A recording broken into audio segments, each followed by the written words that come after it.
Donc maintenant que vous avez un petit peu les bases sur ce que c'est que le Bitcoin et les altcoins, maintenant on va faire un peu de vocabulaire. Alors c'est du vocabulaire qui est très spécifique à l'univers des cryptos. Il y a des termes qui sont issus de la cryptosphère américaine et des termes qui sont issus de la cryptosphère francophone. En tout cas, c'est des termes que vous devez connaître et qu'on utilise régulièrement sur les réseaux sociaux, sur YouTube. Tous ceux qui sont un peu dans le délire crypto, ils connaissent ces termes par cœur, alors c'est des termes que vous devez connaître. Alors on commence tout de suite avec le terme Lambo. C'est l'abréviation, vous l'aurez compris, de Lamborghini. C'est une voiture à laquelle les gens font souvent référence dans leur excitation de pouvoir devenir riches dans la crypto. En 2013 et 2017, le terme était super courant dans les forums crypto où les gens écrivaient When Lambo, quand Lambo, pour savoir quand les prix allaient augmenter. Les Lamborghini sont des voitures qui coûtent minimum 200 000 dollars. Et en effet, certains amateurs de crypto ont réussi à générer assez de profit dans le Bitcoin pour pouvoir en acheter une. En conséquence, d'autres personnes ont suivi le mouvement et c'est devenu comme un geste symbolique. Quand on devient riche en crypto, on s'achète une Lamborghini. C'est un délire qui est plus métaphorique qu'autre chose. En février 2018, Peter Saddington, entrepreneur et cofondateur de VinWiki, a acheté une Lamborghini à partir d'un investissement de 115 dollars grâce à son intérêt précoce pour le Bitcoin. Il a encaissé 45 Bitcoins pour repartir avec une Lamborghini coûtant 200 000 dollars. Cela dit, aujourd'hui, avec un Bitcoin à 50 000, aujourd'hui ces 45 BTC auraient pu valoir 2,25 millions d'euros. Donc je pense qu'il est en train de regretter là. Encore une fois, les gens qui rentrent dans la crypto, ils espèrent devenir riches, ou en d'autres termes, ils espèrent devenir une baleine. Donc whale, une baleine en anglais, c'est une personne qui détient une quantité extrêmement importante de crypto-monnaies. Ce terme ne désigne pas uniquement les ultra riches. Imaginez, vous avez une énorme quantité de crypto-monnaies qui est vraiment pas chère du tout. Vous en avez des milliers et des milliers et des milliers. Et bien dans ce cas-là, vous serez considéré comme une baleine de ce projet. Vous serez considéré comme une baleine de ce token en question. Ensuite, DYOR, Do Your Own Research. Faites vos propres recherches. Beaucoup de gens sous-estiment le fait de faire leurs propres recherches. Ils préfèrent regarder ce qui se dit sur les forums, sur YouTube, etc. Tous les influenceurs de crypto disent très souvent à leur public de faire leurs propres recherches parce qu'évidemment, c'est un marché qui est hyper volatile. Personne n'est devin, personne ne sait ce qui va se passer. On responsabilise un peu les gens, on leur dit faites vos propres recherches, c'est hyper important. Et même dans l'épisode sur l'analyse technique et l'analyse fondamentale, on va voir que avant de rentrer dans un projet crypto, il faut toujours faire ses propres recherches, c'est vraiment la base. Ensuite, le terme wrecked, ça veut tout simplement dire se faire liquider, perdre beaucoup d'argent d'un coup. C'est un terme qui est souvent utilisé par les traders qui font des trucs un peu risqués comme du trading à effet de levier par exemple. Sachez que le trading à effet de levier c'est très dangereux et vous pouvez vous faire liquider hyper rapidement. Ceux qui se font wrecked généralement c'est des gens qui gèrent mal le risque. Dans votre quête pour devenir une baleine, vous devez prendre des risques, c'est quasiment inévitable. La récompense et le risque sont deux notions qui sont intrinsèquement liées, mais il y a des choses que vous pouvez mettre en place pour éviter de tout perdre tout simplement. Tous vos investissements ne se dérouleront pas toujours comme prévu et presque tous les crypto-traders et investisseurs ont déjà été complètement liquidés. Je fais partie de ces gens, je me suis déjà fait liquider, j'ai déjà perdu beaucoup d'argent avec la crypto et c'est normal, c'est le jeu en fait. C'est tellement volatile que c'est normal de pas toujours gagner en fait. Moi ce que j'adore faire c'est investir dans les low caps, c'est les crypto-monnaies à petite capitalisation de marché, donc autrement dit les crypto-monnaies pas chères qui ont un gros potentiel explosif. Moi j'adore en acheter, j'adore faire des recherches là-dessus et ça m'est déjà arrivé plusieurs fois de me faire wrecked tout simplement parce que ces projets-là sont beaucoup plus risqués que tout ce qui est Bitcoin, Ethereum et Chainlink par exemple. Maintenant un exit scam. Alors vous savez déjà ce que c'est si vous avez vu l'épisode sur les altcoins. Un exit scam est un projet dans lequel une équipe de développeurs va lever des fonds avec une ICO, parfois avec un produit fonctionnel, parfois avec seulement un livre blanc, puis ils vont faire grimper le prix artificiellement avec des gros budgets marketing. Et une fois que le prix aura atteint son ATH, son all-time high, son prix maximum, là ils vont tout vendre, ils vont vendre toutes leurs crypto-monnaies pour acheter du Bitcoin ou de l'Ethereum à la place, en laissant les investisseurs complètement ruinés. Alors les exit scams, c'est déjà arrivé plein de fois en 2017, quand les ICO étaient très populaires. Globalement, rassurez-vous, il y a plein de projets, il y a des centaines de projets qui sont très rigolos. Seulement voilà, on a eu un petit historique dans la crypto d'exit scams qui ont fortement déplu à beaucoup de gens. Par contre les gars, sachez qu'une équipe qui a simplement manqué de fonds ou qui n'a pas réussi à atteindre ses objectifs, c'est pas un exit scam. Ensuite, le terme shitcoin. Alors, shitcoin, c'est les toutes petites cryptos qui coûtent vraiment une fraction de centime. Un shitcoin désigne surtout un projet qui n'a pas vraiment de produit ou de valeur fondamentale. C'est des cryptos qui sont pas connus, qui ont une toute petite capitalisation du marché. C'est extrêmement risqué d'investir dedans. Les gens qui tradent les shitcoins sont des gens qui savent absolument pas ce qu'ils font, honnêtement. Mais il y a quand même des gens qui le font. Le truc avec les shitcoins, c'est que une toute petite news, un tout petit peu d'exposition médiatique va faire exploser le prix. Tout de suite, il prend 1000% en une journée. C'est un truc de fou, mais c'est extrêmement risqué. Il y a beaucoup de gens qui perdent énormément d'argent en investissant dans les shitcoins. Maintenant, le terme bag ou stack. Donc, bag et stack veulent dire la même chose, c'est un peu des synonymes. Ça définit simplement la quantité d'un jeton que vous possédez. Préparer, remplir, fill your bag, fill your stack, ça veut simplement dire accumuler un jeton, en acheter beaucoup.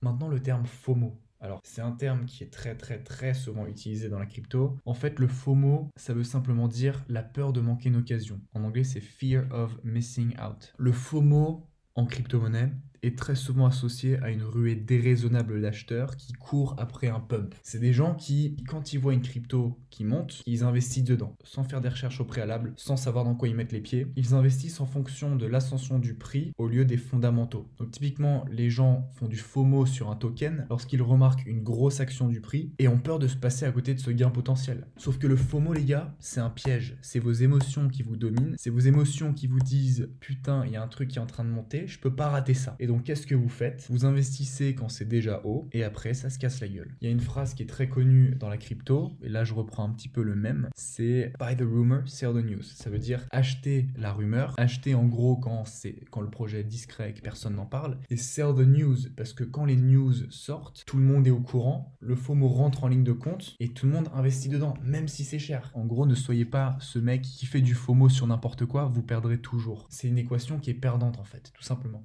Maintenant, le panic sell. Le FOMO, généralement, entraîne un panic sell. Quand vous investissez dans un projet et qu'il perd tout de suite en valeur, là, idem, c'est vos émotions qui vous dominent, vous avez peur de tout perdre et donc vous retirez tout de suite votre mise, alors que vous venez d'investir. Donc au final, vous perdez de l'argent, tout simplement. Par exemple, quand la valeur chute, les gens flippent, les émotions prennent le dessus et on retire l'argent qu'on a investi. Ça s'appelle un panic sell. Maintenant, le pump et le dump. Alors, le pump, c'est quand ça monte, le pump, c'est quand ça descend. C'est généralement sur du court à moyen terme. Maintenant, buy the dips, une autre expression qui est très connue dans la crypto. Dips, ça veut dire le fond, le creux si vous voulez. Donc, ce qui est marqué en rouge sur le graphique. En gros, ça veut dire acheter quand le prix est bas. Sell the high, vendez quand le prix est haut. Au final, c'est la base de l'investissement.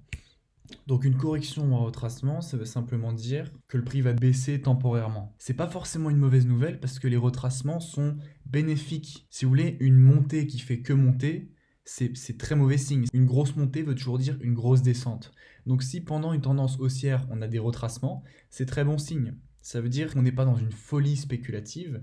Un retracement, encore une fois, ça reste une action de court terme. Maintenant, le DCA, alors, c'est du dollar cost average, c'est simplement le fait d'investir la même somme d'argent sur une même échelle de temps pendant très longtemps. Donc, exemple, tous les mois, vous allez mettre 50 balles dans du Bitcoin. Ça s'appelle du dollar cost average. Et c'est une très bonne stratégie qui vous prendra zéro effort et qui peut vous rapporter beaucoup sur le long terme. Le moonbag, c'est une expression qui est très connue dans la crypto. Ça veut simplement dire que vous remplissez votre bag, votre stack, et que celui-ci est destiné à vous envoyer sur la Lune.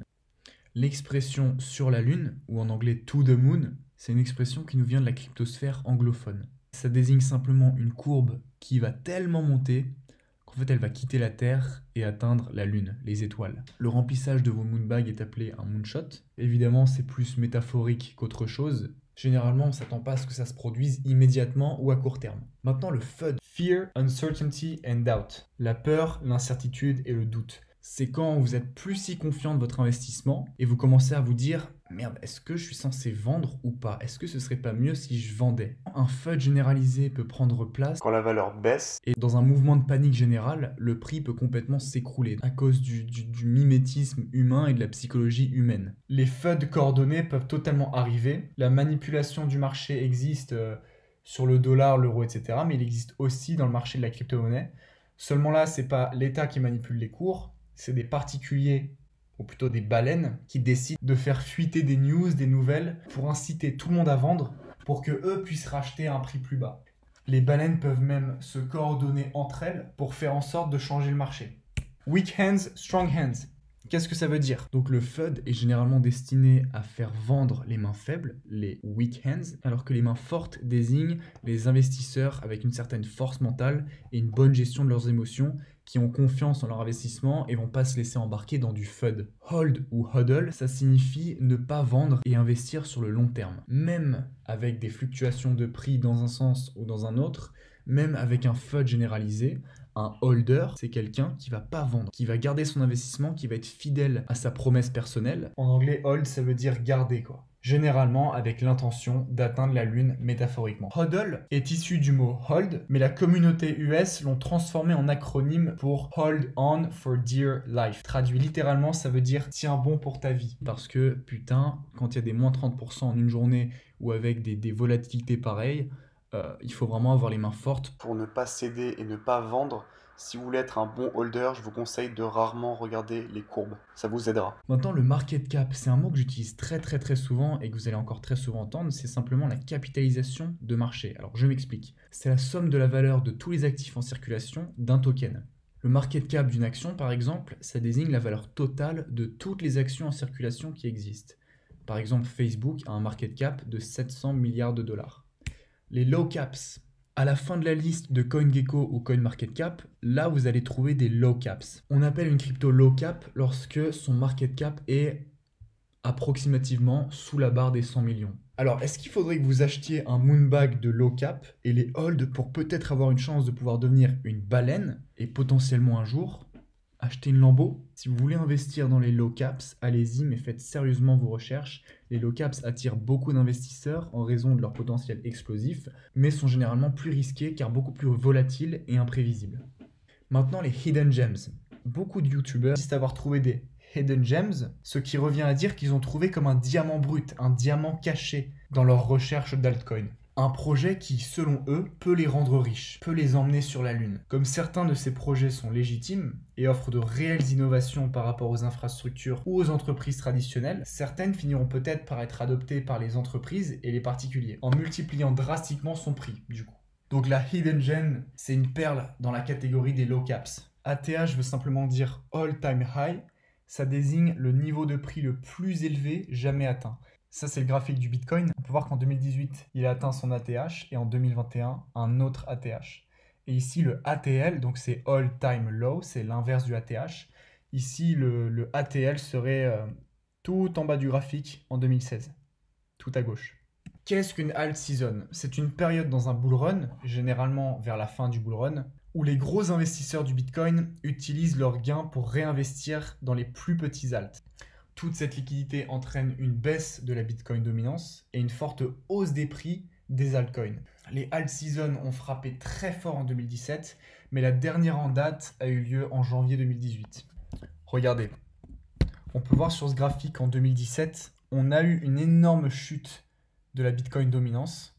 Boum, on peut voir les pourcentages. Le Bitcoin est arrivé à 37% de dominance du marché.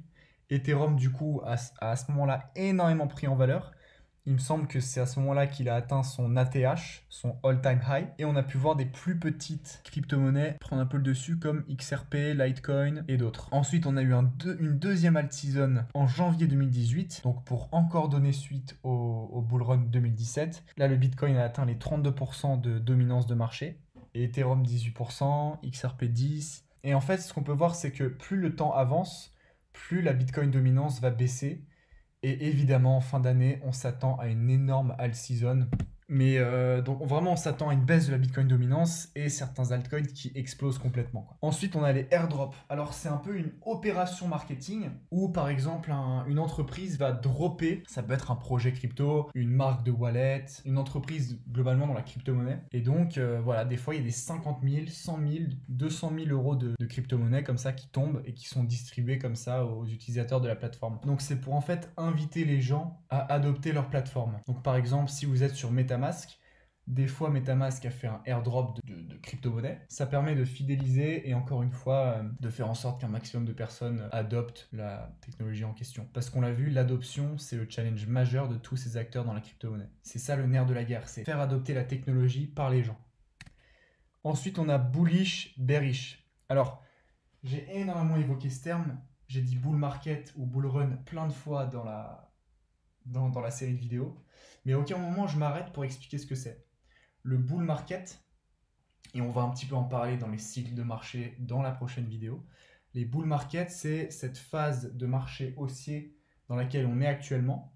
C'est ce qui s'est passé en 2017 quand le Bitcoin a atteint son all-time high, son ATH de 19 000 $, il me semble. Et là, on est actuellement dans un bull market et on estime que le Bitcoin va atteindre potentiellement 150 000 $. Ça dépend des estimations. Une caractéristique d'un bull market, c'est qu'il s'ensuit toujours un bear market. Le bear market, c'est l'inverse. À la fin d'un bull market, il y a toujours une énorme chute, un gros crash du marché. Pourquoi on dit bull market bullish? C'est parce qu'en fait, c'est comme un taureau avec des cornes. Donc le cul du taureau est plus bas que ses cornes, les cornes montent vers le haut, donc c'est un mouvement haussier. Et bearish parce que c'est l'inverse. L'ours, son cul est plus haut que sa tête, donc on imagine une courbe comme ça qui baisse. 25e et dernière expression, c'est le token burn. Alors souvent, dans des projets crypto, ils vont brûler un maximum de tokens.